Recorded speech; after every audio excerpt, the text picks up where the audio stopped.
Yes, good evening, everybody. I'm excited to be here with you guys today. It's Business Crusader with Albert Ehinome, as usual. Nice to meet you guys. How are you enjoying your weekend so far? Um, Today, we are going to be looking at the subject of branding. Nigerians are very familiar with the idea of packaging. We always talk about packaging, branding, and packaging. But today, we are going to look at how branding and packaging can be used as power. How branding and packaging can be used as power to push your business. You know, packaging, branding, what does it mean? What does it mean? A Harvard research recently showed that human beings are predominantly emotional. That 95 times out of 100 times you want to buy something, it is based on how you feel, not the quality of the product or how good it is. Human beings decide to buy things using their emotional instinct, their matrix of feelings, what they feel about a product, what they feel about a company. They do not logically process every time whether a product is good or whether a product is bad. It is how they feel about a product that informs whether they will use that product or not, or whether they will purchase the product or not. What that means is that whether you like it or not, if you have a business, whether your customers patronize you or not depends on how they feel about your company, how they feel about your product, the message you are selling, and the whole gamut of feelings that are associated with your product and your brand. So, how do we use that in business? What is branding? What is the power that lies within branding? Why is branding so powerful? A couple of years ago, there was a challenge in the US between Coca-Cola and Pepsi-Cola. They called it the Cola War. It was a big war between Pepsi-Cola and Coca-Cola. Some scientists gathered some people and then they did what we call the blind test. What is the blind test? They wanted to see which of those two products people really like, which one they like the most. Thank you very much for joining me. I can see Grace, I can see all my powerful people there. Please keep sharing. Let them join this page. Let them follow us right now. Now, the blind test was to find out, without giving people any opinion, which of those two products will people naturally like. Is it Pepsi-Cola or Coca-Cola? So what they did was this. They served those drinks in ordinary containers without putting the companies, without telling people which product, which company is delivering which. And then they covered their eyes and allowed them to taste from it. Guess what? When people tasted the product, the results showed something very shocking. Majority of the people who tasted the product blindly, without seeing the branding and the packaging around it, without seeing the company, chose Pepsi. They said Pepsi tasted better than Coke. Coke was so embarrassed that Pepsi was more popular in terms of taste. And then Coke wanted to respond. Coke went to create a new product. They call it the New Coke. They spent billions of dollars trying to research on a new product and make it more attractive, more tasteful. And then they started selling it. Guess what? The product failed woefully when it got to the market. People did not want it. They said they wanted the old Coke.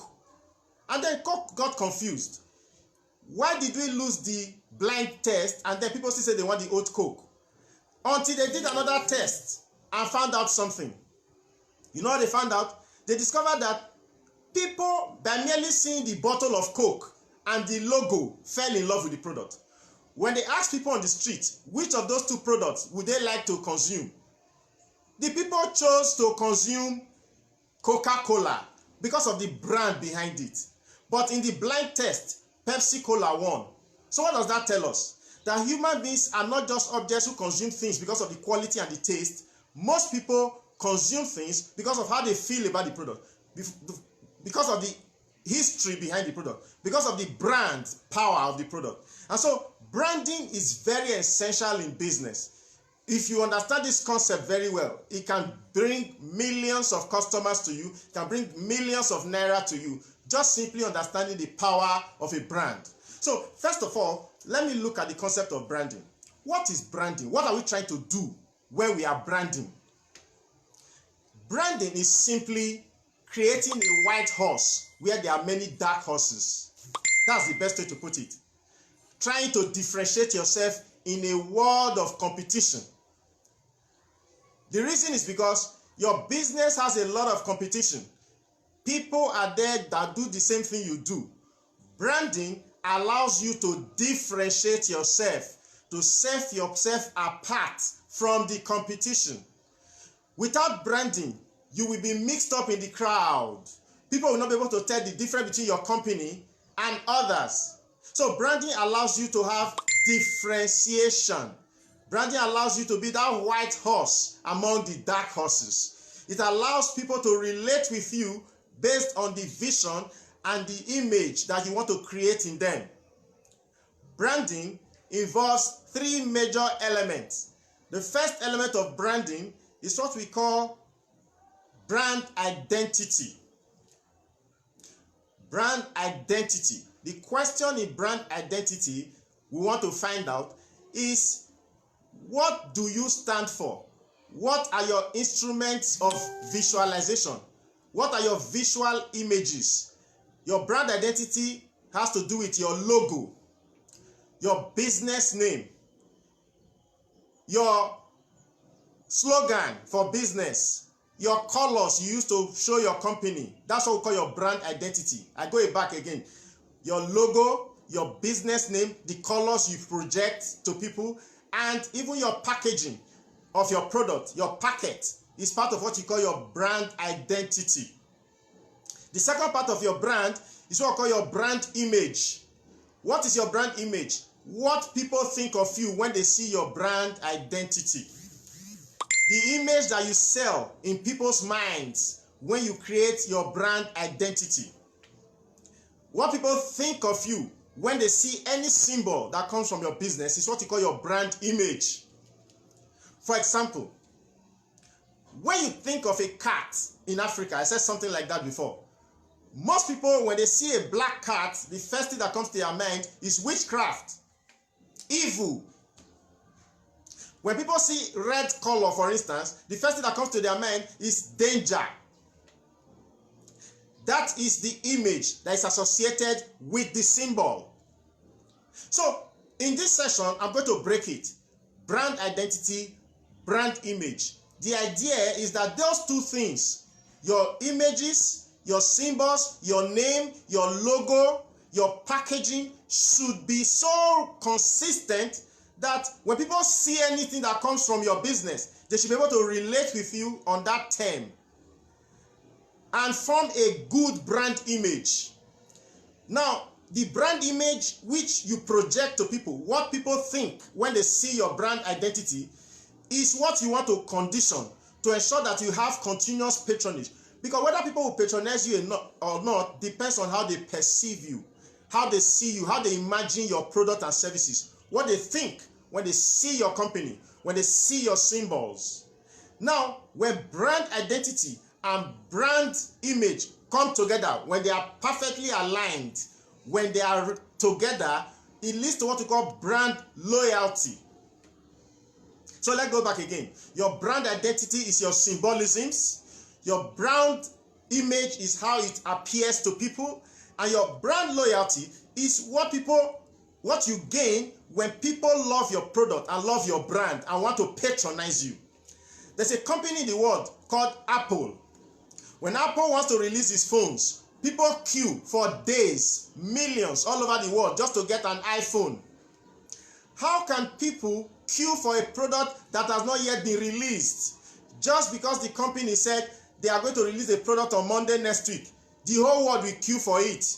All over the world, millions of people will queue just to get an iPhone because they have a brand identity which is discernible. Two, they have a brand image as a company that produces top-notch quality products. Their products are sleek, usable, and lovely. They make people feel rich.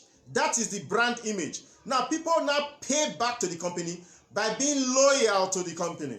When your brand image is great, customers will flow to your business from all walks of life because you are a top-notch brand. Do you understand that now? So, I go back to the three again. The three elements we are looking at here in branding is the first thing is what we call the brand identity. Identity relates to 1, your logo. 2, your slogan that follows your logo. 3, your packaging, the packet with which you sell your products. That is part of what you call your brand identity. 2, your brand image is how people feel about those your logos, what image you have communicated to them. That is what you call your brand image. Now, when these two things marry each other, they fall in love with each other, they align on a straight line. What you now find is what called brand loyalty. People will be loyal to you. They will not understand why they love you so much because they can see it in everything you do. You represent a consistent image of success, and then they connect with you. Now, let me look at each of these elements. Let's start with the brand identity. How can you set up a brand identity around what you do that is consistent with what you want to project to society? Let's look at the first element of brand identity, which we call the logo. Your logo, what does it say about you? Most people have businesses all over Nigeria, millions of businesses. They don't even have a business name. They don't have a business name. Your name is the starting point from which people relate with you. If you're a Christian, you will notice that when God wants to use a person, the first thing he does to the person is to rename the person. For example, Abraham was renamed Abraham. It is a brand. Sarai was renamed Sarah, a brand.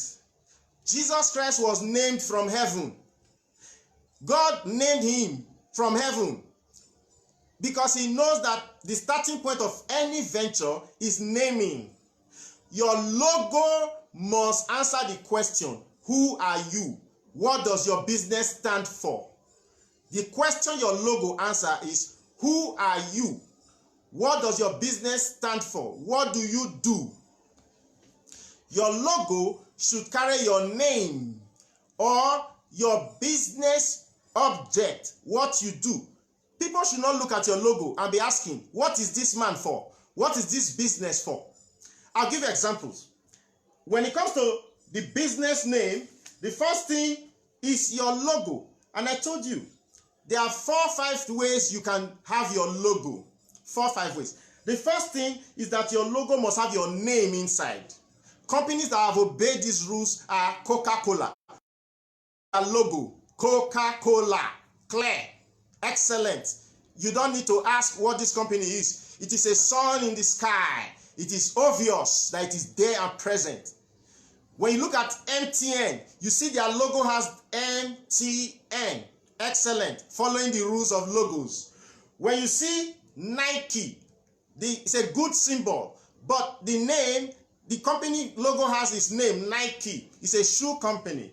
When you look at Globacom, you see it in their logo, Glow.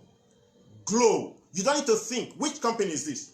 When you see BMW, the excellent machine, car, you see that it has a logo with its name written inside, BMW.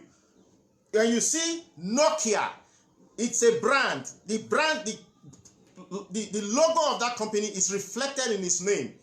You see, your logo answers the question, what are you doing? Who are you? People want to get to that. So the first principle is to make sure your name stands out. But a logo can also be used to do something else. For example, your logo may not carry your name, but it may carry a symbol that is unique to you. Most people prefer that approach. How can your logo carry your symbol? For example, when you look at McDonald's in America, it's a big fast food chain. The letter M is written in a certain way with a yellow color. That symbolism is associated with only them. They did not tell you they make food. They just simply told you that their brand is M, the big letter M. You don't, when Americans see it, they say McDonald's. They use symbolism. Another company that use symbolism is Apple. When you think about Apple, you look at their logo, you will see an apple that is already eaten somewhere. You know, that is because the company thought that computers were very complex things. But their products make life easy as an apple that we relate with every day. So they used a symbol that is unique to simplicity and style and elegance, and that is down to earth, as simple as an apple. Symbolism. Symbolism. Is that clear there? Now, if you are listening to me, please let me say hi. Say hi so that I can see. I may not know whether people are connecting to me right now. If you are hearing what I'm saying, say hi, say hi, say hi. When I see the hi, I'll know that I'm audible enough for people to see. Now, another thing your logo must carry is that your logo must have the right color. The right color. Certain colors communicate certain things that you may not want to communicate. For example, red in Benin, for instance, indicates paganism, juju. There is a blend of red you will use in your logo and you communicate the wrong thing. Okay? Certain colors combinations are offensive to people. So you need a little psychology. You need to understand the blending of colors. You need some graphic ability to be able to see which color is consistent with the values that you preach. Okay? Another thing about your logo is that it should not be repugnant to people. It should not be offensive to people. There was a man who started a restaurant. You know what he called his restaurant? Poor man. How can you name your business Poor Man in a society where people want to be rich and get out of poverty? Are you getting me? I don't know if you can hear me. Please say hi if you are connected to me right now. Please say hi. Just type hi and I'll know that you are connected to me. Okay? Now, the man named his business Poor Man. And the business died. Nobody wants to be poor. Why should your business communicate poverty in a society where people want to be rich? Why should you use a black cat to signify the logo of your business when you know you are in Africa and people believe that cats are devils and demons? Why should you use an owl, for instance, to represent your business when you know that there's something quirky about the owl? In this part of the world, we have some bad connections to these things. So the owl is not a great symbol for a logo. I am giving you 4 rules you must look at. The first rule in designing your logo is that it should capture your name, point and black. It should be the sun in the sky. People should be able to see your logo from afar and know that it is you that is talking. Your business is at stake. Number 2 is that your logo should be a symbol that makes you stand out.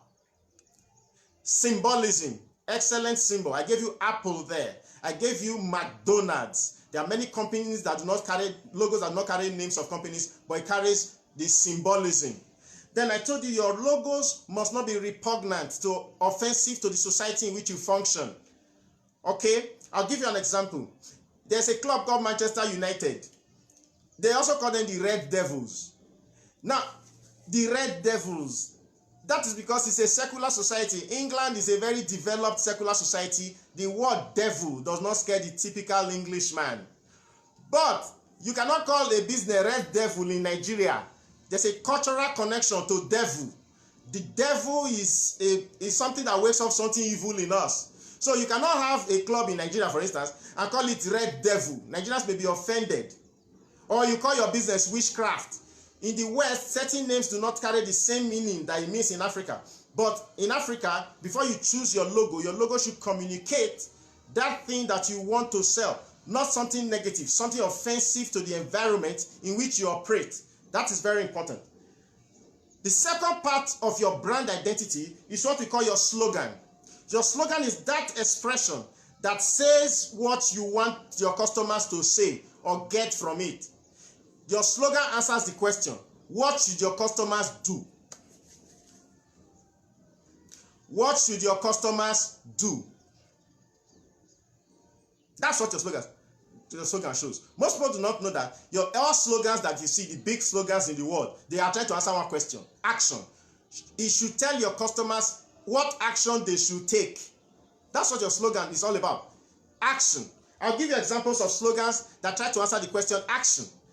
First of all, let's look at the biggest slogans in the world. Nike. The slogan of Nike is just do it. Just do it. That is their slogan. Now the question is, do what? Nike discovered that people, when they want to do exercise or sports, they tend to be very lazy. When people want to do things in life, there's something we call procrastination. Procrastination can make people postpone their life forever. And so they notice that sometimes what people simply need is just to jump into something and get it done. So Nike said, in the advert you notice somebody wants to wear a Nike boot. Something will just come under it. Nike. Just do it. It's an action word. It tells you, get out of procrastination. Get to business. Just do it. Action. That is your slogan. Another company that uses this slogan is Sprite. We all drink Sprite. What is their slogan? The slogan of Sprite is obey your thirst. It's psychological. Sprite have discovered that people have thirst, and what their product does is to quench thirst. So they said obey it. It's a longing. They are telling you do something about your thirst. Obey it. Another company that has a great slogan is IMAX. IMAX says think big.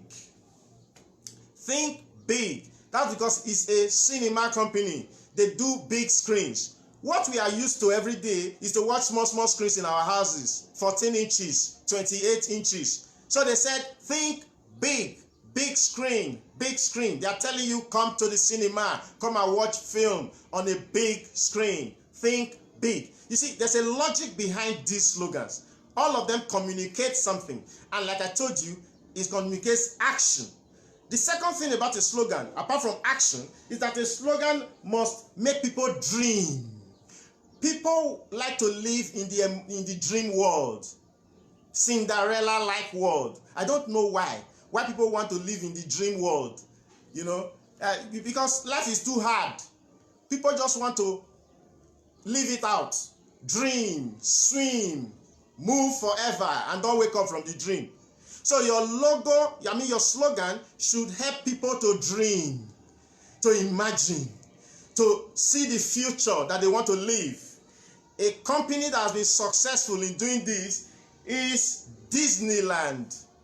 Disneyland says the happiest place on earth. That's their slogan. The happiest place on earth. There's nobody here who doesn't want to be happy, right?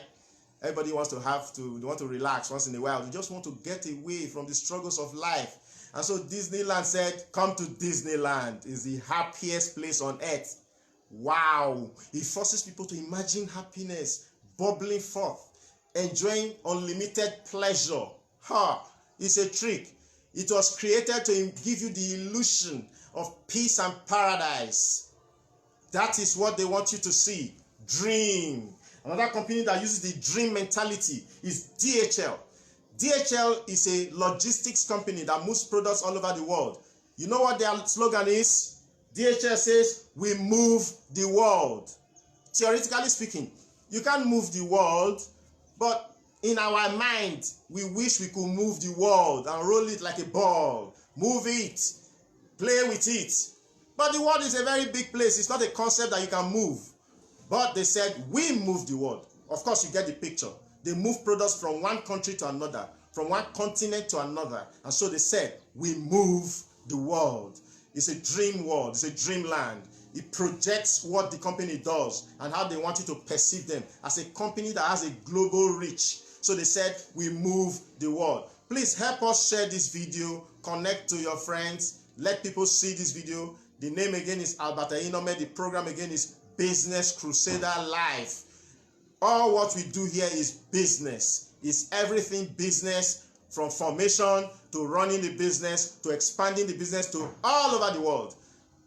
Business Crusader has come to crusade business to the ends of the earth, because we believe that through power of business, we can liberate people from the shackles of poverty and financial dependence. We should liberate people away from Uncle Sam, the government. People blame the government of everything. You can be a government of your own if you're able to create a business system that works, that gives you money, and you run your family with it. Now, first thing about your slogan is that your slogan should create an action in people's minds, something they should do. Another thing about your slogan is that it should make people dream. And I told you some companies have this dream world, which they use to catch people. Okay? Disneyland did that. Another thing about your slogan should be musical, like the notes of music. It should be musical. It should rhyme. Companies that use this rhyme is, for example, Ford. Ford is a car company, one of the biggest car companies in the world. Now, Ford says, let's go further. Now, the question is this: Ford, further, musical. Ford, let's go further, musical. That's the idea. They want to rhyme. I have a company, for instance, called Project Brain Tutorials. And so is we make brains. So when you call the company Project Brain Tutorials, it's a lecture house. What do we do there? We make brains. You see the rhyming? Project Brain Tutorials. We make brains. We make brains. Project Brain. We make brains. The idea is that it sounds musical, easy to remember, gets to the point of what we are trying to do. You don't need to ask questions. What do they do there? We are a brain factory where we reconstruct people's brain to perform at optimal level. So that is what a slogan should be. Okay. Brand identity is what we call packaging. Basically, your package is just to keep your product safe. All right? But there are times when it is beyond that. The first time people see your product is the packaging. In fact, the difference between soda and Lux is packaging. No, Lux comes in a very beautiful perfume, wonderful aroma around it, beautiful colors. They know that women like beauty a lot, so they use colors that women like: pink, white. Okay, but look at the typical soda we use. The basic formula for making soap is the same worldwide. Your soda and your Lux are the same. But the soda that we use is 5 naira or 20 naira. But Lux, you buy it for 200 naira. Then you ask a question: what is so special about Lux? Packaging. It is well packaged in a way that it will look happy and look colorful to people. What should you watch in your packaging? The first thing you must watch in your packaging is that your packaging must be uniquely different, so that people can see your bottle or your package and tell that it is different from others. Let's give an example. Look at a typical bottle of Coke. You do not ask whether it is Coke. The bottle is a little bit stout and short. The color of the product is brown, targeting men mostly. And then you see that once you see Coke, even in the dark, when you touch the bottle, you realize that it is Coke. The packaging is simple and unique. Another thing about packaging is that your packaging must contain your brand identity. Your logo must be in your packaging. Your trade name must be in your packaging. Your slogan should be in your packaging. Your packaging is an embodiment of your brand identity. So those things you use to package your products, you carry your business name, your logo, your slogan, everything should be packaged inside your package. And your packaging should be attractive, should send, because it's going to attract people. If you have 10 products in a market, what attracts people first is the one that appeals to the eyes, the one that looks beautiful, the one that people naturally like. I use certain kinds of phones. The first thing I like about a phone is the sleekness of the phone and the packaging. It attracts me if I begin to check the functionality. In fact, when it comes to products, first impression matters. The first time people see your product, the first time they relate with it is through your packaging. How do you package it? How do you present the product? The packaging must be safe, beautiful, contain your brand identity, must be attractive enough to make the customer get beyond the first bias and try to find out what is inside that beautiful pack. Go and check those phone companies. They are masters of packaging. You will go and buy the phone. When you see the pack, you think it is gold inside. Only for you to open the phone may not have a good RAM, may not have a good camera. These are brand instruments, brand identity instruments. Your business must start building around this identity instrument. The second part of branding is what we call the brand image. Now, your brand identity looks at the symbolism. Your brand image looks at what you want people to feel about your product. What are the things people consider that makes them relate with your product and now form loyalty to your product? The first thing is what we call authenticity. Is your brand authentic?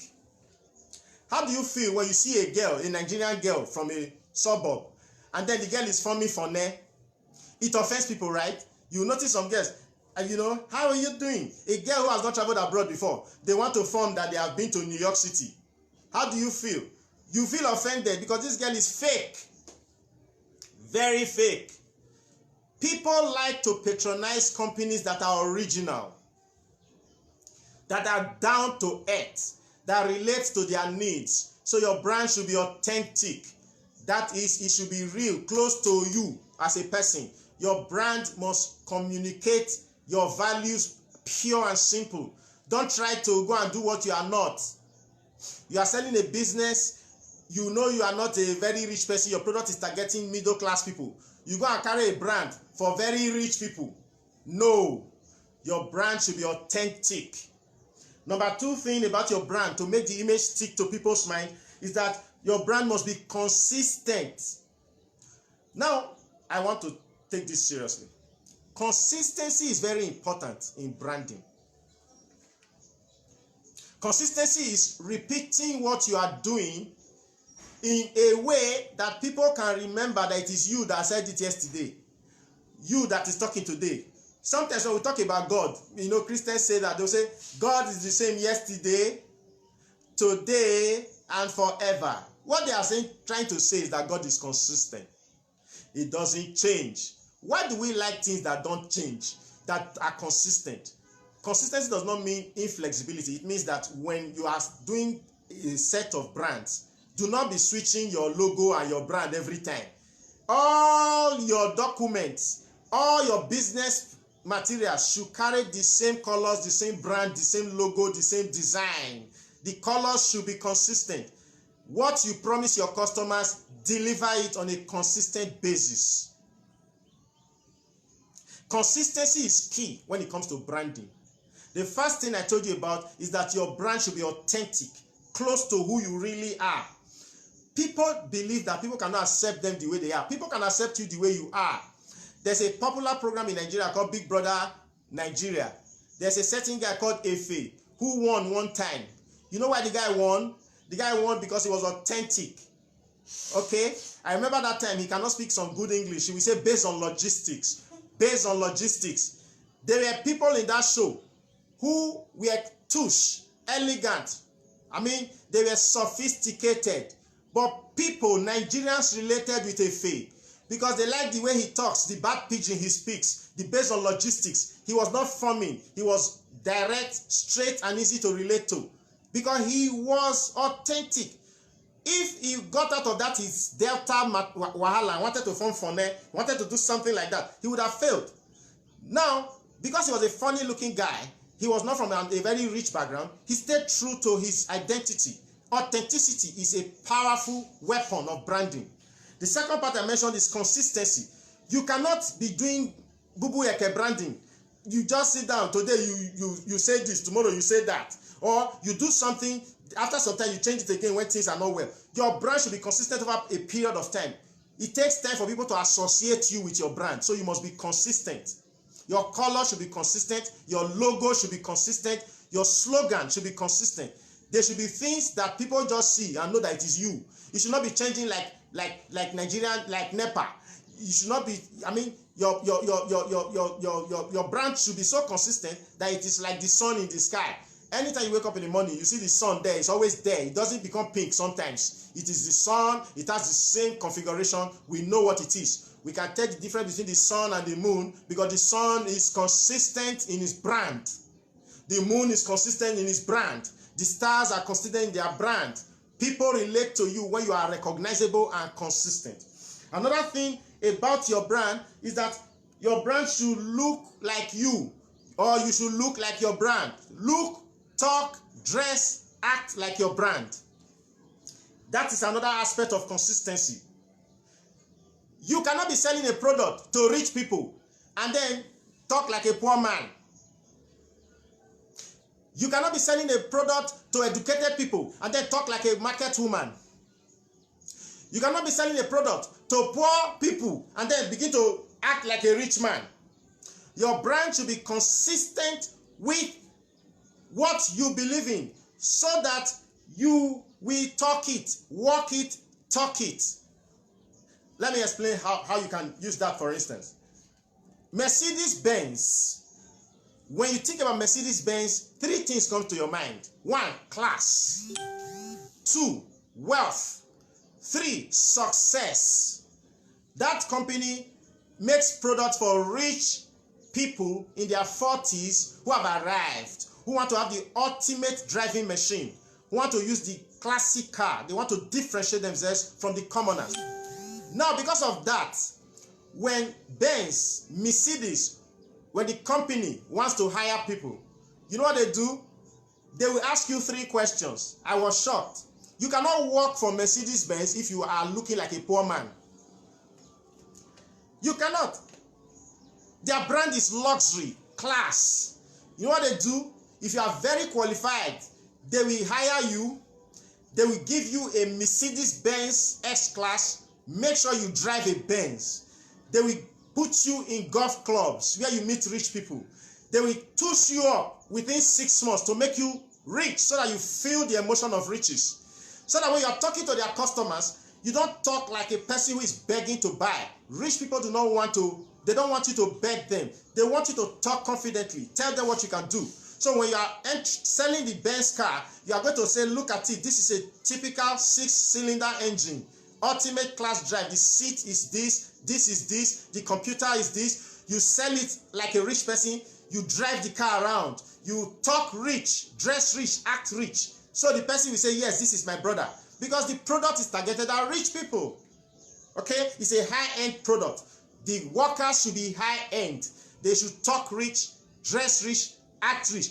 You cannot be wearing t-shirt and be selling Mercedes-Benz. You cannot be wearing cheap clothes and be selling Mercedes-Benz. Rolls-Royce. The car is about 200 to 250 million for one simple Rolls-Royce. It is targeted at the very, very rich people. Now, if you want to sell a Rolls-Royce, if you go to the Rolls-Royce company, their showroom is super class. It is a dream come true. Beautiful, elegant, magnificent. It communicates that this is Rolls-Royce. When you see their workers, multi-millionaires, very rich people, they do not use poor people to sell their product. That is what it means to walk the walk, talk the talk, relate to powerful people in a powerful way. That's number 1. But if you sell products for middle-class people, like I told you, do not pretend as if you are a very rich man. You will alienate them. A friend of mine was trying to get a wife, and his man told him he's a very educated person. So he went to this village girl, and then this village girl, he wanted to ask this village girl for a hand in marriage. But he was speaking funny and speaking English. And then you want to win the village girl. You want to sell yourself to a village girl, and what your man told you was to be speaking master's degree in English. Wow. You are not talking the village talk. You're not talking like the girl. You don't understand your customer. You cannot see what your customers want. Sometimes you have to tell this girl the rags to riches story. I was more like you. People humanize with you when they see certain commonalities between you and them. So you should talk like you want to sell to. Act like the people you want to sell to. Join the same associations they join. Belong to the clubs they join. Walk the walk. Talk the talk. Act the look. You must look like that. You must train your workers to act. You must use your logo, your cars, your houses, your things around you must communicate affluence if you are selling to the rich. If you are selling to people who are middle class, you must communicate middle class. If you are selling to people who are educated, there should be symmetry. There should be a marriage between your personal outlook. You wanted to sell to rich people. Advertisement. You are now using people in Ajegule to do the advertisement. You have already failed. Your brand is inconsistent with what you are selling. When you want to sell to people in Lekki, use Lekki kind of people. You want to sell people in Aja, use Aja kind of people. You want to sell to people in Kano, use Kano kind of people. I mean, mirror the audience. Mirror your audience. Make sure you communicate to them. It doesn't mean you should be down to earth. I mean, to now begin to behave like them. But sell your brand to the audience that you want to patronize you. Be consistent. That is, allow all your instruments, your logo, your properties, your chairs in the office, your furniture, your billboards, your advertisement media, your handbills should communicate the class that you want to package, you want to sell to. Be consistent or true. For instance, you want to sell things worth 100 million naira to a person. Your handbill is photocopy. Your handbill is an eyesore. You use Biro to write it. Or your business card is dead, antiquated, and you want to sell to a rich man. It doesn't rhyme.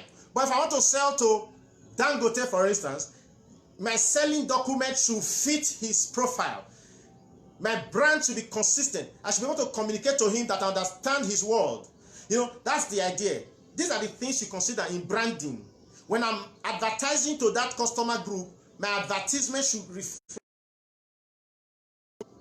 All right? So that is what we are talking about when we talk about aligning your brand identity with your brand self and even your brand instrument. Another aspect of branding is your persona. What's your persona? Your swag. The packaging around your person. There's a connection between your person and what you sell. I'll give you examples. Bill Gates was selling himself as a geek before because he was a wizard when it comes to computer networking, writing softwares. But recently, he's now selling himself as a philanthropist because he doesn't want to be known as a money seeker only. He wants to be known as somebody who helps people.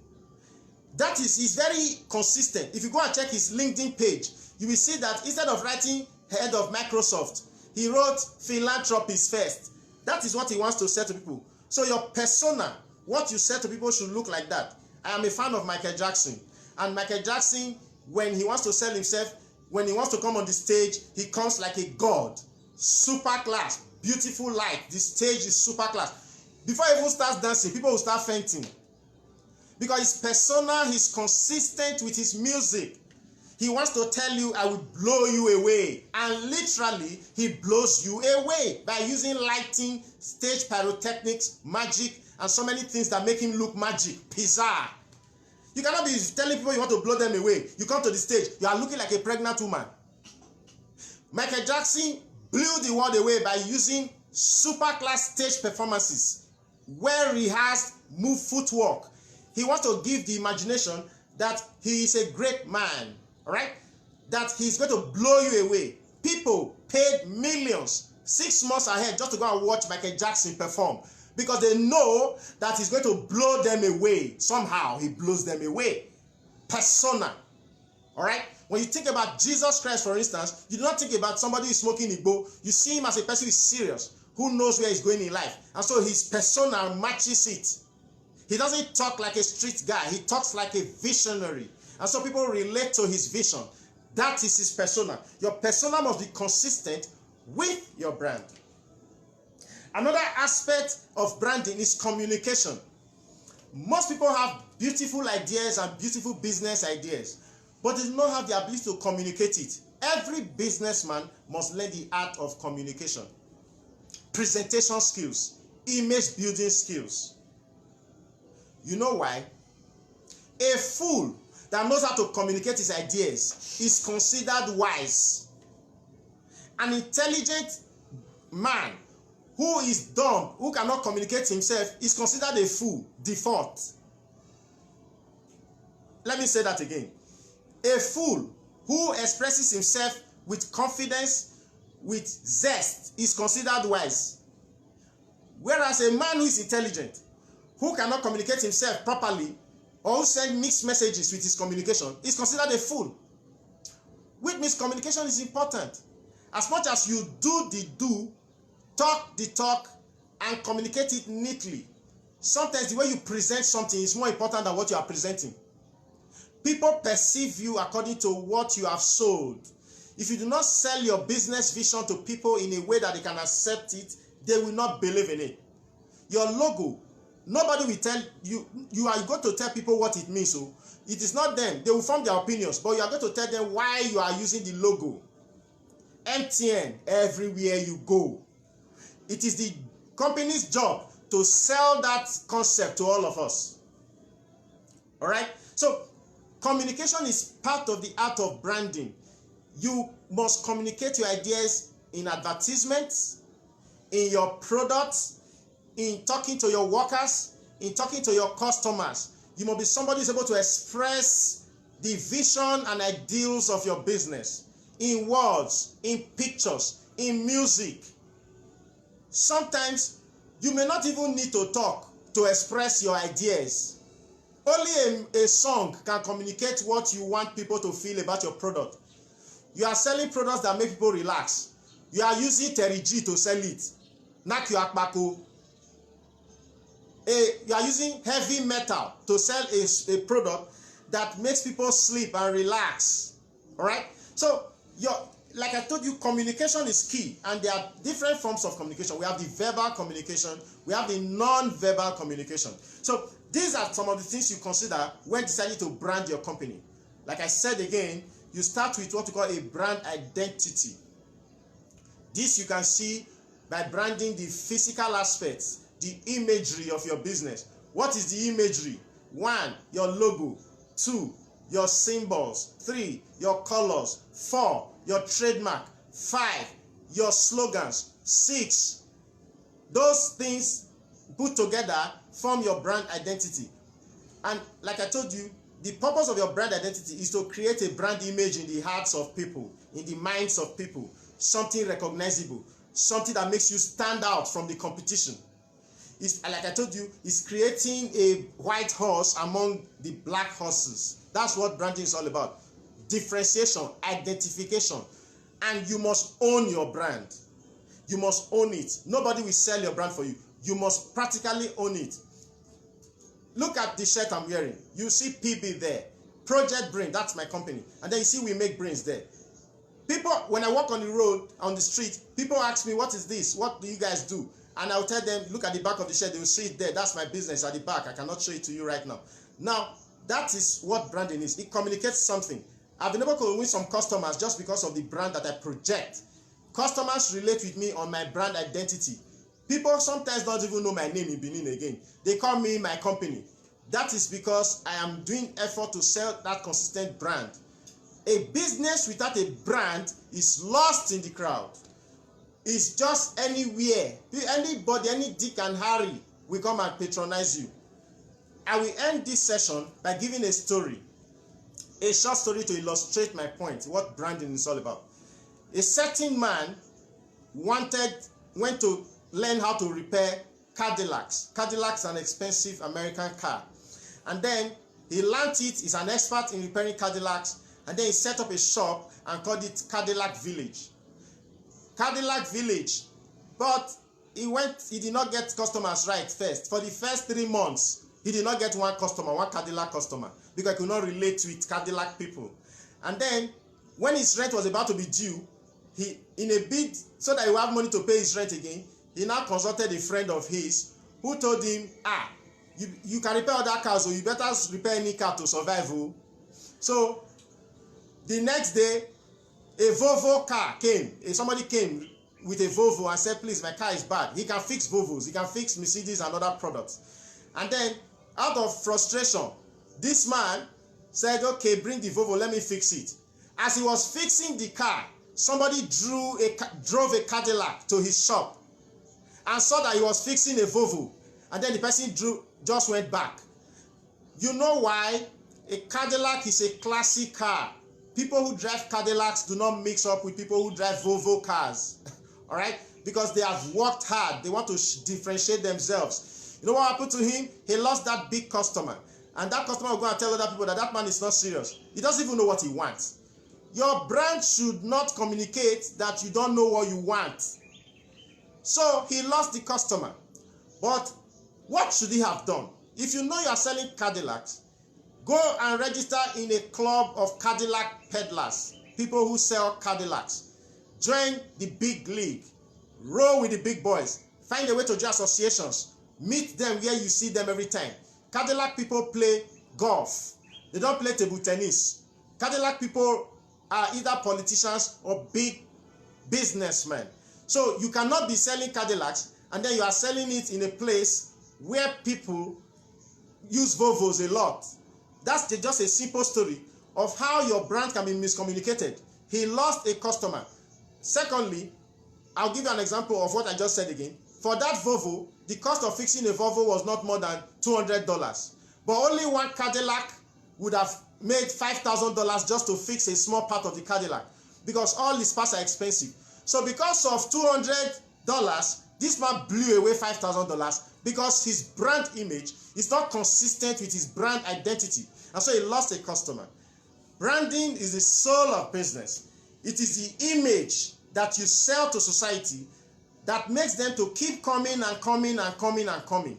When you are successful at branding, what you get is what we call brand loyalty. I hope I've been able to communicate these nuggets to my audience. Thank you very much for listening to me. I hope that hence I've learned one or two things. Share this page, tell people to like it, tell people to watch it. My name again is Albert Ehinome. I am the business crusader. Anything about business, I am the man, the go-to man to get to.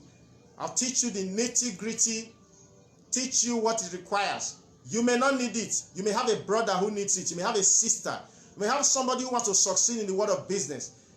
Branding is an art and a science. You need psychological principles. You also need product principles. Like I told you, no brand will succeed if the product does not match the imagery. So when we are talking about branding, most people will just think branding is just about using one beautiful color. No. There are different parts of it. The identity is different. The product itself, how it is presented, the imagery around the product, how you deliver your services should be consistent with that identity. Okay? So I leave a word for this. How would you feel?